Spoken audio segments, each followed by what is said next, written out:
is going on, everybody? Welcome in to the North End Podcast, episode 81. Shout out Jalen Rose. My name is Zach Graham, your host here in the North End, joined, as always, by my good buddy. He's on record as my best friend.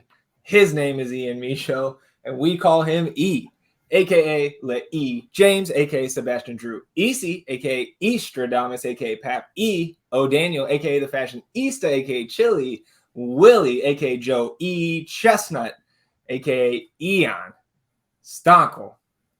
Vacation E is in the house. E, I'll just throw it to you, man. Obviously, you are back up north. Charity game was on Friday. How'd it go? It was fantastic. It was awesome. I always get super nervous about it beforehand. Like the week before, I get anxious, and it's just like, this game's going to suck. Nobody's going to come. We're not going to be able to score. Everything's going to go wrong. But every year, it's just really great, and the people show out, and we have a good time. And we use the ELAM ending now. For those who aren't familiar with that, it's a way to ensure that there's always a game winner in a basketball game. So we ended up 81-80 and above 500 now. Hey, victory. I think that's the first time I've ever gone over 500 in the history of the game. Yeah. Lost the first one, and then I think I went down one. Lost the first and the third, right? Yeah. Did suffer an injury. Yeah, if you're watching on the YouTube, you can see. Yeah, I dislocated the pinky 3 times in the first half. In the first half alone? In the first half alone. I didn't dislocate it again the second half because I didn't really play too much. Okay. I saved it for the end of the game. For the Elam ending. Yeah, I'm glad you brought up Jalen Rose here because this is Mamba mentality. I popped this thing back in on my own 3 times. There you had to do it for the game, so it was great, and really enjoying the Poconos here now. So it's been a good time, man. It's been good. Yeah. Well, I'm bummed that I'm missing out this year, but just means I got to make it up there next year. And man, it was probably the best possible time to have the charity game, the trip, and everything in relation to our favorite team, everybody's favorite team, because we've had this lengthy break since the Leagues Cup exit in the group stage, and really had no shortage of things to talk about. I think today maybe a little bit of a shorter, more concise episode, but I say that now. We'll see. We'll be sitting here, I'm sure, like 90 minutes from now. I'll be like, all right. Guess I was bullshitting. Let's go ahead and get into it here. We can talk about some of the Austin FC news, some of the happenings since we last convened on Wednesday evening. Shout out one more time to the Verde Pendant boys. That was a blast going on their pod, them coming over here. I think both of us really enjoyed that. Friday night, we started getting some pictures, some just kind of rumor of, there's a friendly going down at Q2. And in fact, there was. NYCFC came down to Central Texas. That would have been kind of funny, though, if we had gone up there and the team just follows you to New York randomly. Sneaking to Yankee Stadium. Yeah, so NYC coming down here, wearing the powder blues there at Q2, Austin FC. All we really had was pictures and people who I guess somehow had access, letting things out, whether they were at the apartments across the street or otherwise. Information kept trickling out of there. So I guess some of the things we know from that little scrimmage, the friendly that went down on Friday, Austin FC defeated in not a regulation game here, but 2 goals for NYCFC, just the one for Austin. We know that they played, and this was courtesy of We Are Austin TV. We know that the teams played 2 60-minute halves, so I think they probably split those up just into 2 60-minute games. I think there was heavy rotation between those 2 60-minute periods. We know that CJ Fodre scored the lone Austin FC goal. And we do know, we were told what the lineup was on the pitch when he was out there. So CJ was out there. Will Bruin was out there. It was really a smorgasbord of the depth chart. And I assume in the other half, or not half, the other period, it was as well. So CJ, Will Bruin, Ethan Finley out there on the right. We saw Seba out there. And then Danny and Alex Ring were paired in the defensive midfield. And then that back line, Lundqvist, your boy, out there on the left. Center back pairing of Kip Keller and Brandon Craig. And then Nick Lima out there on the right. So, of course, Brandon Craig getting his first unofficial Austin FC minutes behind closed doors where none of us could get a peek. But I guess, from the outside looking in, for me, it is unsurprising, number one, and two, fantastic to hear that CJ is continuing that success. We saw him at Next Pro, and we know that level is a step, maybe a few steps below MLS. But to be able to see him translating that at least into a friendly, I imagine NYCFC wasn't running their best 11 out there either. I don't much care, man. I think that's just a great sign for him and therefore the team moving forward. Yeah, I mean, the Diego door has closed and the CJ door has opened. And this is an opportunity for him to come in and make his mark on this club. And I'm glad we had this game. Glad we had this scrimmage. We have to experiment with some rosters here, with some lineups that we can try to rely on going forward with the departure of Diego. Obviously, regardless of the salary cap implications there will be a void on the field in that position. So whatever we can do to try to find some pairings here, get a little run for Kip and Brandon, I'm a fan of that. The thing I liked the most about the CJ goal was the physicality, and when you're taking that step up and when you're no longer playing against teams that have, teenagers out there on the pitch and then teams who have grown men out there on the pitch. And for CJ to be able to hit him with the shoulder bump, show his physicality, show his athleticism, that was encouraging. And, here's his chance. Here's a big shot for him.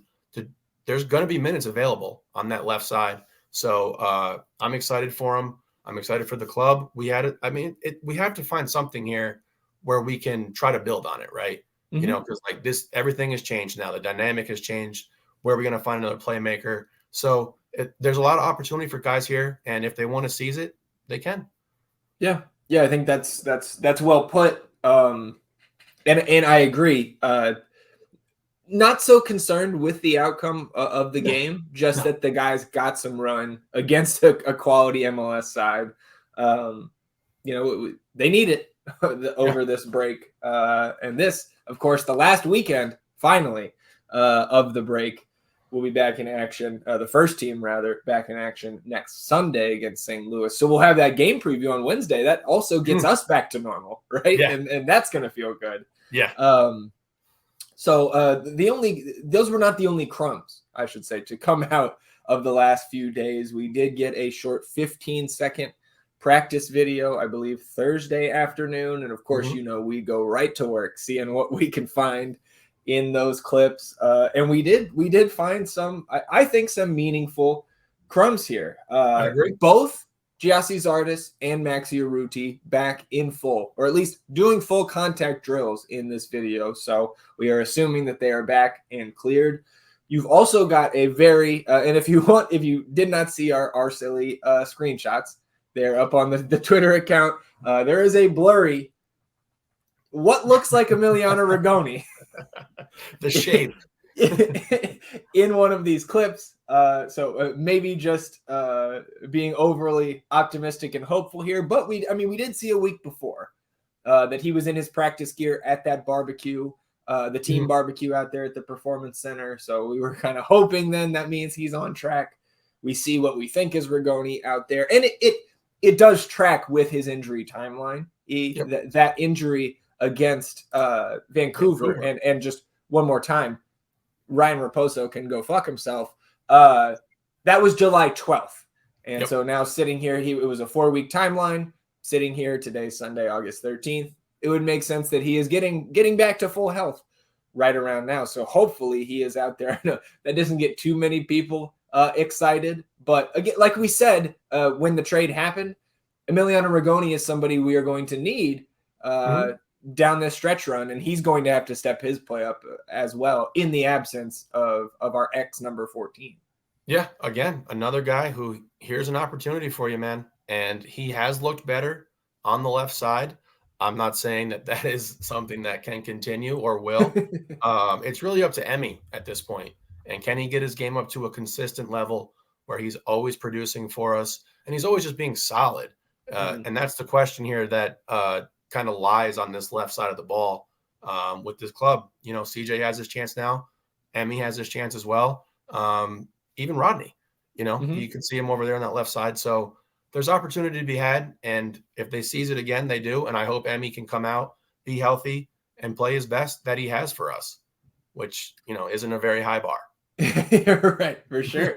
So again, we'll preview. We'll talk more about the lineup predictions, desires, as always, on Wednesday's episode. Another advantage of this break, or I guess just silver lining, right?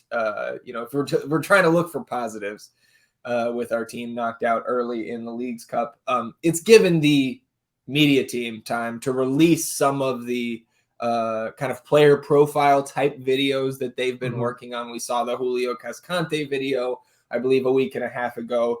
And since Wednesday's episode, we got a Sebastian Driussi episode or edition of that player profile. Yeah. And then today on Sunday, a little collab like Owen and Danny together talking about how their relationship has been built both on and off the field as two of the younger guys on the team.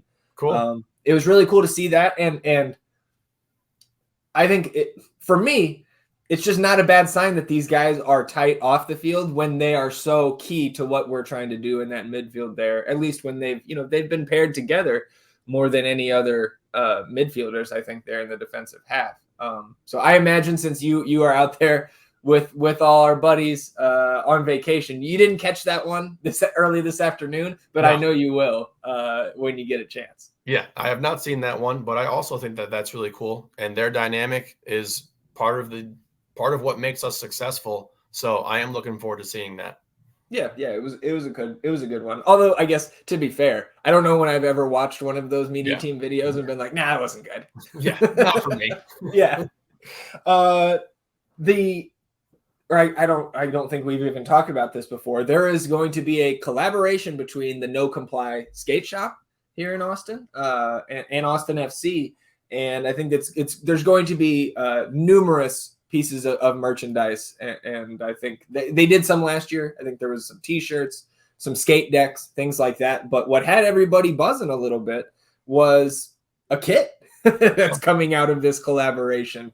You can find it, that kit, on our Twitter page. We retweeted. I think the first place I saw that was somebody on Reddit, on the Austin FC Reddit, found a picture somewhere of a promotional photograph of this kit. Vertical stripes, right? Then a rectangle kind of around the Yeti logo there in the middle with the Austin FC crest, a little bit off color, and a collar on this thing. So I think just the way your face lit up when we started talking about this, I think you like it. How do you feel about the collab kit? I love it. It might be my favorite one. It looks really awesome. Yeah, I love it. I love the collar. Club America put me onto the collar situation. Oh yeah. So I'm about the collar now. I think it looks good. Okay. I would like one. So I don't know how to acquire one. You've told me maybe that they're like a limited release. So I think I'm mostly guessing about like a limited release there, because I don't think this is like an official MLS collaboration or like Adidas. Like every team is not getting one of these, right? So I think I know one place you can get it is the release party is coming Wednesday. I believe it is at the No Comply Skate Shop here in Austin. Going to be some like skateboard type appearances, like some professional skaters there, and then some professional soccer players. I think it's Kip, Danny, Damian Loss, and then Sophie Jafal. I believe that is the fearsome foursome going out there to that event. Maybe I know you're going to be on a flight back on Wednesday night. Maybe I have to go out there and snag a jersey for you just to make sure you get your hands on one. We'll talk about it. Yeah, if any of you D-gens go, and I'll dox myself and send you my address. Yeah, I'll pay for it. And if you're there, you get one. I'm a large, baby. Yeah. Because I'll miss that, and that's unfortunate. Yeah, That sucks. so I would have liked to have gone to that. yeah, from the press release here, excuse me.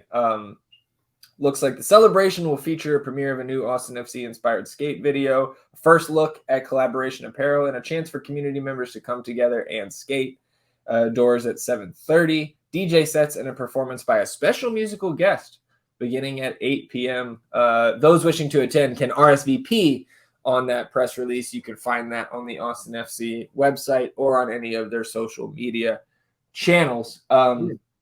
Last piece of news here, not primarily Austin FC news, but it does affect us a little bit because Philadelphia made it into the semifinals of Leagues Cup.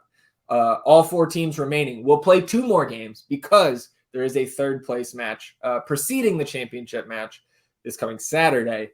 So Philadelphia had to reschedule their match with FC Dallas, which was scheduled for this coming weekend. That game will be played in late September, meaning FC Dallas off an extra week. So they have an extra week of rest before the Copa Tejas clash in Frisco 2 weeks from now. So I guess as Phil West put it, do you think this is going to be rest for FC Dallas or maybe building up some more rust? I'm going to go rust. All right. Yeah.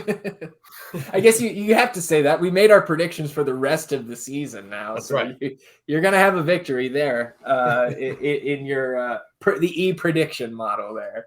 What's your thought on third place games? So They're the I'm dumbest thing ever. I agree. I believe a CCL spot is on the line in the third place game. So there is something to play for here. And I think as our buddy Peach corrected me the other day, I believe it is now back to the CCC, the CONCACAF Champions Cup, which is what the tournament was called up until 2008. So we are into the second era of the CCC here. So yeah, I mean, that's going to be, I know next Saturday, right, we'll be having our 19th annual fantasy draft with some of our close buddies here in Austin. It's been going for almost 2 decades now. Going to be the first time we've had soccer on the television while we are drafting our fantasy football teams. But our league mates can just suck it up and watch the games with us. I guess, speaking of Leagues Cup, we can talk a little bit here. I mean, the games, Leagues Cup does not stop, man. The games continue to be exhilarating. Yeah. And even in some of these blowouts, like Nashville took out our Loons, so the plus 8,000 Loons bet is no more. But 5-0 against Minnesota, like watching Nashville deconstruct that Minnesota team was not the typical Leagues Cup experience we've had, but I was kind of in awe of it. When Minnesota does not score with the way they have been playing, that's certainly a surprise to me. But then the other 3 matches, man, like you had Messi doing his thing. They demolished Charlotte, although maybe a little bit slower than we've been used to from some of these other Miami games. Then you had Philly, and Querétaro comes down to a 10th minute of stoppage time winner that was the subject of much debate on the offside rule. And, I certainly was educated about the offside rule there at the end. Okay. And then you get the Monterrey comeback over LAFC, down 2-0 at LAFC, 3 goals to get the win. I mean, good for our brackets, good for our bets. What were your thoughts, takeaways from the quarterfinals? I was stuck in Newark Airport for about 8 hours. So I was kind of trying to check up on things and look at it. And but the Monterrey game, man, I just kind of like pulled up Leagues Cup real quick, and I saw 2-0 LAFC, and I was like, here we go. Yeah. They're about to score 6 or 7 goals again. And then with that image in my mind, I was like, all right, I'm not going to look at this shit anymore. just want to have a good time. Like I don't want to rain on my own parade here. Right. But then I looked the next day and it said 3-2 Monterrey. And I was like, oh my God, yes. In their house too. Yep. Oh, I hope it hurts, y'all. Yeah. Because I hope it hurts. We're getting clowned left and right. You don't get a trophy for coming in sixth. Yeah, no, you don't. You don't get one of those, man. So we have the same amount of trophies as them. Yeah. LAFC crashed out of CCL, crashed out of Oakman Cup, crashed out of Leagues Cup. Maybe crash is a little strong, but fuck LAFC, bro. Like we will celebrate their demise anytime we can. Hate them. So the two matches coming up here in the semifinals, Philly will host Inter Miami. Nashville will host Rayados. So Monterrey actually the home team in that one, but of course playing at Nashville. It's going to be awesome. So I guess, yeah. Sorry, go ahead. This Miami-Philly matchup is what I want to see. Like this is what I want to see both. I mean, but Miami and Philly, yeah, for sure. It's like, so Miami, we look at who they beat. Like they just beat Charlotte. They beat Dallas. Mm-hmm. They beat Cruz Azul. Yeah, and so they went Cruz Azul, Atlanta was their group, then they beat Orlando, then they beat Dallas, then they beat Charlotte. So they have yet to play one of the upper echelon teams. Yeah, exactly. In MLS. They have yet to play one of our best teams. And this Philly team is hot now. They have found their rhythm. This is one of the best teams in the league. They are known for their stout defense, and they got guys who can score goals. Like they're a good ass team, and I'm excited to see how Messi responds. Does he take it up a notch? Because obviously he's played in bigger games. Obviously he's played against competition that makes Philly pale in comparison. So I am excited to see what he does here, because obviously it's been realized that he can score in any game that he wants in MLS whenever he really wants to. Like it's just it's almost automatic at this point. Yeah. But with this matchup, I'm excited to see it. Glaznesh back there. So it's going to be good, man. I'm excited for that. And this Monterrey club, I told you I had some sort of cosmic, mythical when I picked them to win Leagues Cup in the bracket. So I've enjoyed their ride. I've enjoyed their fans.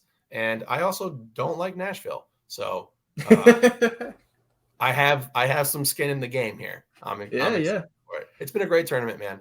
It's been really fun. Well, and talking about skin in the game, let's pull up the North End Podcast Listener League Bracket Challenge. Again, playing for a Las Voces kit. We have a new leader headed into the semifinals. That's Uncle Drew E. That is, and this will hit a very small segment of the listenership. Uncle Drew is the Top Shot Spurs team captain. So shout out to Uncle Drew. Shout out to all my TS Spurs family. And then Teddy here in second. Who is that in third? I can't quite read it. Oh, shit. That is E.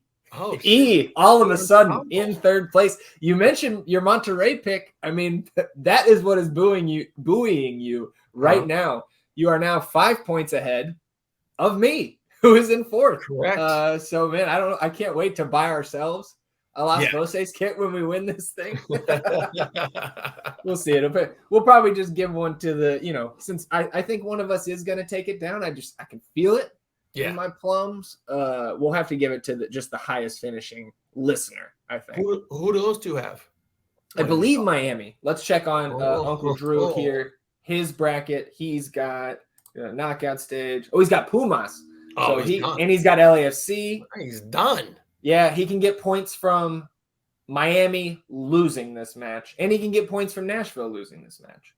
So we still get a certain amount of points there. I mean, like picking the championship game has to way more. I think it would. I think it would give you or I more points. I know we're different though, correct? In terms of who we are winning. You're Philly over Monterrey. I'm Monterrey. Correct. Philly. So Teddy here, who's in second, he's got Miami winning the whole thing, and he's got Monterrey and Miami. So Philly Miami is going to be huge between you and I and Teddy, and then of course the final. So yeah, looking forward to seeing how that plays out, and good luck to those two. And then maybe there's somebody below us that could sneak above. I'm not sure. I'm just not going to look at them. I'm just going to say, we're in good spots, and that's where we like to be.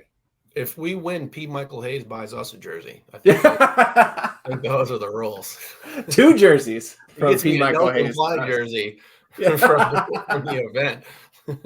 Hey, I'll put P. Mike on the back of mine just as a shout out. How about that? Let's move on here, because there was an Austin FC 2 match on Saturday night, which unfortunately neither of us got to check out as much as we typically watch from start to finish, but just kind of got to randomly check in on this one as both of us were occupied on Saturday night. Let's take a look at the lineup, because there were some serious takeaways here, at least for me. You had Anthony De Anda starting again, so I believe that's his 3rd straight start, if I'm not mistaken. It's at least his 2nd. Sal, Captain Joe, Czech Toure. So the back line was the same there. Damian and net, Alonso at the 6. You had Steve, Bobo, and Leo Torres getting the start. The team left both CJ and Val Noel at home after both of those guys played in the friendly on Friday night.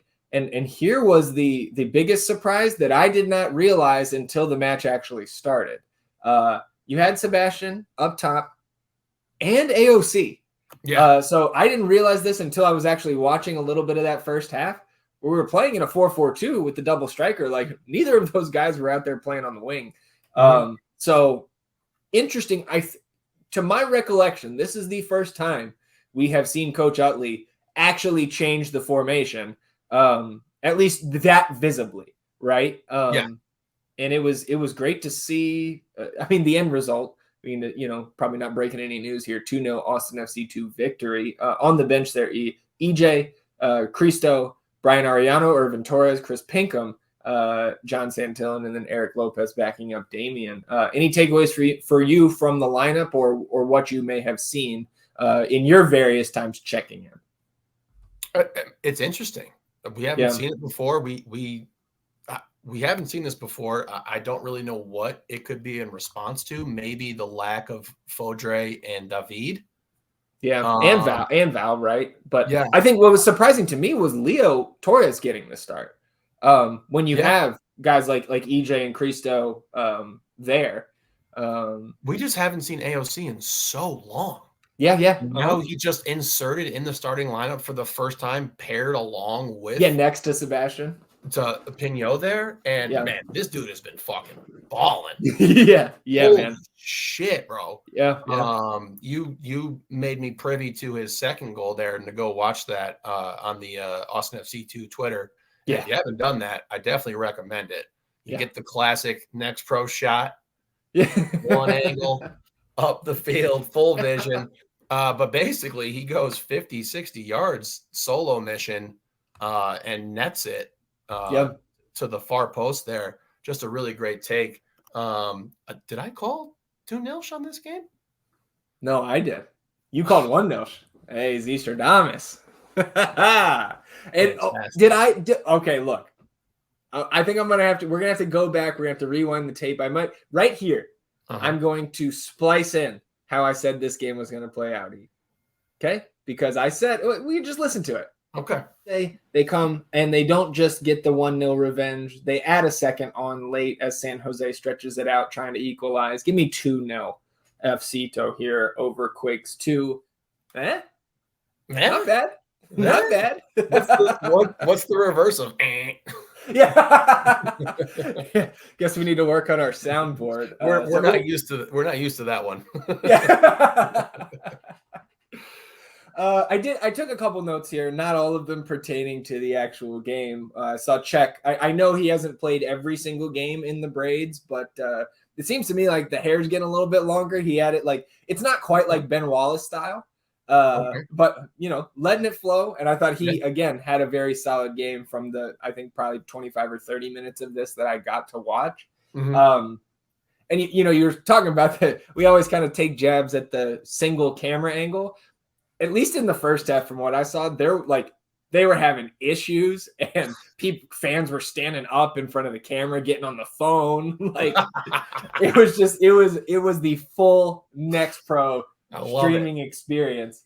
Also, they were playing at a field where it was like pretty intimate, like there's like a bunch of trees, like almost a forest on one end, kind of similar to the Tacoma field. Yeah. But then on the far side, you've got families sitting on the hill just off the that far sideline there. So it was an interesting spot. The nets were striped red and white, which was kind of an interesting effect on me, somebody who's not used to having nets that are multicolored like that. Yeah. And then early we get in some trouble, man. I don't know if you saw or heard about this. Some miscommunication at the back. Damian whiffs a pass. They draw a pen, and then Damian gets the stop. Of course, gets the stop. Beautiful.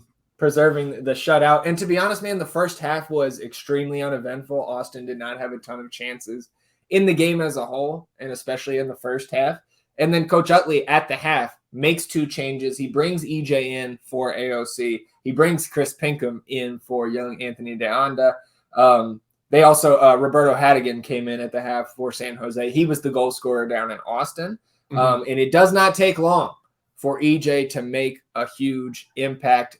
Like Sebastian gets the goal here on the cleanup, but EJ is the one who makes a fantastic move down that left side into the box, takes a great shot, and there's enough velocity on it that Emi Ochoa, is a high-level keeper for Next Pro. He spills it, and number 9, crashing the net, taps it home. So great job because I think Pinot wasn't the only guy crashing the net. There was another mint jersey there as well. But EJ is the one that got it started. So a good team goal all around to open the score. That's why the AOC thing is interesting. Because it's like EJ's ready to go. He was healthy. Yeah. He's been back. So that was confusing me initially. But yes, I've seen that highlight. Great take by him. He just has a speed and a gear that not too many people have. CJ has it. But like he also has it. And when he turns it on and he can just get going, it's fun to see. And great shot by him. Good keeper. He spills it. Number 9 cleans it up. He's been in the right spot crushing it so often this season. Yeah. And just like knows where to be. And shout out to Landon.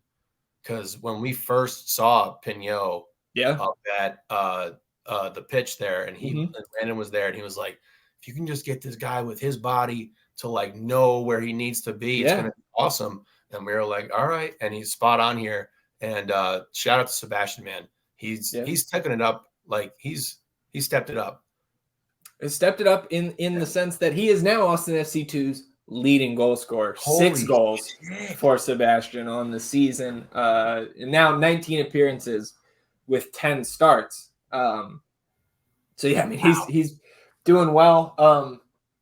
71st minute here, you do get Brian Arellano in for Leo Torres. A slew of Quakes 2 substitutions between the 72nd and 80th minute, trying to get that game-tying goal. Yeah. And then at the end, as Eastradamus, foretold, game getting stretched out here at the end, Sebastian Pinot takes a ball from Bobo in the defensive half, sprints with it on the counter like 40, 50 yards, maybe more, gets to the edge of the box, right center of net, and bangs one to the far post. They gave Bobo an assist on that, and we will take it.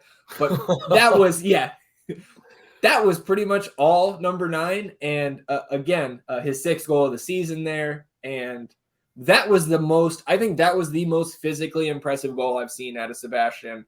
And I don't think it's close. Yeah. Out of anybody this season, probably. They gave Bobo the assist. That's that Steve Nash assist when he won MVPs. Stoudemire, jab step, head fake, dribble, dunk. Assist. So 2-0 victory for Austin FC2. We love to see it. Taking a look at the standings. Obviously, Austin staying in second place there in the Western Conference. Now 45 points from 22 matches played, 34 goals for, still just 13 against.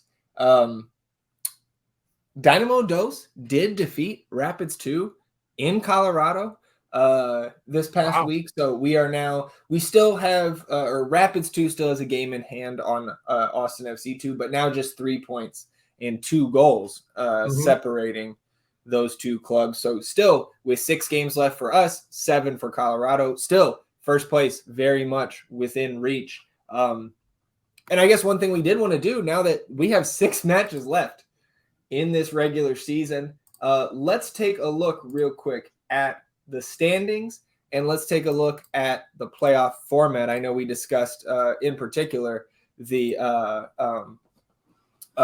format, right? The choose your own opponent there in the first 2 rounds. But here's one thing that your default standings here on the Next Pro site is the conference view. That's the conference view on FOTMob as well. So one thing we do need to note, there are 4 divisions in MLS Next Pro, 2 in each conference. Austin FC is in the Frontier Conference, or Frontier Division, excuse me, of the Western Conference, which also includes Colorado Rapids 2. So Austin FC most likely going to make it into the top 7. The top 7 of the Western Conference get in to the playoffs. But that number 1 overall seed, and we can pull up the format here, that number 1 overall seed is the one that will get a bye into the second round. So that's where we want to be. And clearly we cannot, if Colorado is first in the Frontier Division, then, we can't get that. And we don't get that second guaranteed playoff spot. The 2 division winners are guaranteed. And then the next 5 highest scoring teams in terms of total points. So you see here, new playoff format in 2023, you get the pick your opponent structure across the first 2 rounds. And so here's what is pertinent to us and what we want to know. Within each conference, the 2 division champions and the 5 clubs with the next highest points will advance to the 2023 Next Pro playoffs. The playoffs will consist of 3 rounds, followed by the Next Pro Cup, taking place over 4 consecutive weeks, beginning the weekend of September 29th. So again, that club with the most regular season points in each conference, which right now is the Colorado Rapids, they will get a first round bye. And then the conference quarterfinals, the next 2 teams with the most points in each conference, the 2 and 3 seeds, which I thought was interesting, that division championship only matters for getting into the playoffs. They then go after that first overall seed, E gets the bye. Then we just go by number of total, or go by total points in terms of your seeding. So Austin FC just needs to be second in the West in terms of total points to actually get that 2 seed. So it's a little bit different from, I guess you and I familiar with the playoff structure in the NBA where the division championships actually get you a certain seed. Not so here. They just get you that playoff berth.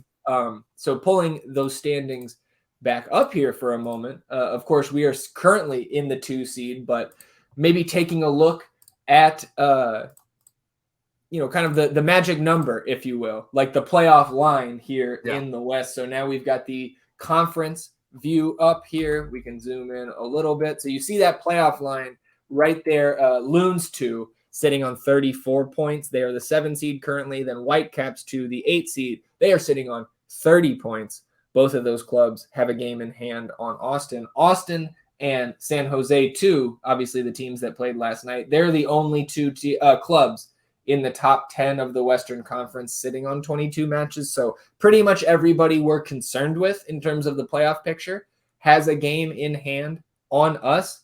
I believe 3 wins. So if we get 9 points from these last 6 matches, we're guaranteed to be in a playoff spot. Clearly, we probably don't even have to get 9 to get in. But assuming everybody else around us won, everything left on their schedule, I believe 9 points would guarantee us entry into the playoffs here. And again, just 3 points back, even with Rapids, again, that game in hand. Man, I want that 1 seed. We've been hovering there all year. Well, look, we are the best home team in Next Pro. We should want this. We want home field advantage throughout. We have I haven't seen every Next Pro game that's ever existed. I'm going to go on record and just say we probably have the best supporting section. Yeah. For any next pro club. In the West, for sure. We've seen a lot of the West teams. You've seen it. And like, even you look at the goal differential when we play at home, 21 plus 21. Yeah. So like we dominate at home. So I definitely want to chase this Colorado Rapids club who has shown some cracks as of late, some losses that they weren't suffering earlier in the season. So, and maybe you'll see some of those guys coming up to the main club with how poorly that team is and just completely out, how poorly they have played throughout the season, and just the fact that they're completely out of the playoff picture. So definitely want to chase this 1 seed, but the magic number is 9, and you get in and you put the ball down, and the best team wins. So we can go toe to toe with anybody here. Well, it's like you don't. You always the cliche thing is like we just play who's in front of us, but that won't be the case in the first and second round because we will play who we choose. Correct. If we get the second or third seed there. Look at the Earthquakes. Who wants them to come to their place? Yeah, I know, right? With the talent that they have on their roster. We know SK4 at home. What's that? They're 1-6-4 at home. Right, yeah. Look at the road record. 7-2. That's what I'm saying. Who's going to pick them to come play at their place? Probably not us. I don't know. That's interesting. That's interesting. Well, and you mentioned Colorado showing some cracks, man. Maybe they should just play their fucking Rapids 2 guys instead of playing their entire first team and losing to Dynamo Dos. I don't know if you saw this, but Darren Yappy, Diego Rubio, Kevin Cabral. Bro, we have DPs out here playing against, Ralph Priso was out there. Moise Bombito was out there. Abubakar Keita was out there. Marco Illich in net. And they lose 3-1. They lose 3-1 to the Dynamo. Dynamo Dos, that is, in Colorado. That's incredible. It's embarrassing. Yeah, that's really rough. Can you imagine if we played 11 first-team guys and lost to Dynamo Dos at home? No, somebody would have. I mean, there'd be an Utley Out website. So the regular season coming down the home stretch, Austin FC 2 victorious. Now looking ahead to another road match. This time against Whitecaps 2. That will be actually next Sunday at 4 p.m. Central. So you're going to get an Austin FC 2 game at 4. And then you're going to get the first team back in action against St. Louis City that evening. So it's going to be an action-packed weekend of soccer. Leagues Cup Saturday, MLS back in action on Sunday. Cannot wait for that. And this match against Whitecaps 2, going down at BC Place. So playing on the turf there in the big stadium. We don't like the turf, but it's going to be cool for the guys to play in a stadium like that with probably the same number of fans that the Whitecaps get. Yeah. There's 86 people there for a Whitecaps match. 86 Canadians. Yeah. Let's close it out talking about the bets. And I don't need your buzzer here either, because we only made 3 picks going into the quarterfinals, and they went pretty damn well. We did miss on Minnesota. We tried to take the value there with the Minnesota plus 295. But we did hit Monterrey in comeback fashion, plus 205. Nice job by you. And then the silly little parlay that I put together comes through in the 10th minute of stoppage time because Miami scored 4 goals. So the over 2.5 hits, and Philly wins. So that plus 232, plus 3.37 units on the week. That takes us back down, negative 35.31. I don't know if the goalposts have moved back to 30 yet, but we'll see what happens on Wednesday. So getting into the semifinal picks here. We've only got 2 games, so we've only got 2 picks. I'll let you make the first one. And then again, back Wednesday with our regularly scheduled game preview for the first team. We're going to have our regularly scheduled MLS picks as well. So a lot more to choose from then. And, we'll have to probably – we'll need to pick the championship match, third place and everything. So maybe we're just spraying and praying Wednesday. But where are you going here for the semifinals? I'm going to my Liga MX club, Monterrey. Your boys. Plus 140 at Nashville with the old Leagues Cup Classic away home game. Yeah. It's a time-tested institution in this cup here. Worked out for Charlotte in Houston last week. Yeah. Home team on the road. Glorious. The fact that it had to happen for 2 MLS teams is even more insane. Yeah. Well, that's what happens when you play at an NFL stadium in August. The Panthers are going to want to use that stadium on the weekends. So Monterrey plus 140 against Nashville. I like it. That would obviously do us well in our bracket challenge as well. I'm going to go here. I want to pick Philly. They're at plus 210. So that's some nice value if you think Philly is going to be the team that topples Inter Messi. Inter Miami is also, they're on the road. So they're plus 115. I don't hate either of those picks, but this is what I'm going to do here, E. Do it. Miami has scored, or the games that they have played in since that Cruz Azul match when Messi came off the bench, there have been at least 4 goals in all 4 of their matches since then. And in 3 of those matches, Miami themselves have scored 4 goals. I don't think Philly will struggle to score against this Miami defense, but we know, you talked about it. I mean, Messi, it feels like anytime he wants, he can engineer a goal for this team. So I'm going to take the over 3.5 total goals in this game, and I'm getting that at plus 130. So that will be my pick here in the semifinal. So we've got that pick over 3.5 in that match. E's got Monterrey plus 140. Those are the semifinal picks. And one last thing, E, did you see the highlight of Messi making 2 Charlotte defenders crash into each other and he wasn't even sprinting? No, I did not. I just want to say that you should be obligated to take Philly here. Why? Because you picked him in your bracket. I know. I picked him there, and we're going to see how it goes. I'm hedging a little bit. Let me hedge my happiness with some units. Come on, okay? You can't come in here and just disrespect us like this. Dude, he is. Come on. He is. It's happening to us right now. There's only one man who can stop him. Who's that? Leo Väisänen. Oh, I thought you might say Ethan Finley, who is the Austin FC Messi. I didn't know if you knew that. No, I knew that. He's not going to stop him. Well, we'll see. I don't know. Nick Lima pocketed Gareth Bale. Come on down, Messi. Come on down. All right, everybody. That's going to wrap up episode 81. Kobe of the North End Podcast. You've got 5 more seconds to rate, review, and subscribe. And look, you've got 40 extra minutes because this podcast has only been 45. So if you were buckling down for a typical North End Podcast episode, this one's cut short. Use that extra time to go rate, review, and subscribe to the podcast wherever you get your podcasts. And if you're watching on the YouTube channel, hit that subscribe button. Help us grow the pod. You can hit the notification bell to know when a live stream pops up or a new episode goes live. And of course, on this episode, hit that thumbs up button, like the video, help us battle the YouTube algorithm overlords, atone for your sins, wash yourselves clean in the waters of the North End. We will be back on Wednesday, hopefully with a guest. Still trying to get our schedule straight. We've got 2 in the hopper. Think everybody is going to enjoy those. I know both of us are excited. We'll be back on Wednesday, hopefully with a guest previewing Austin FC's.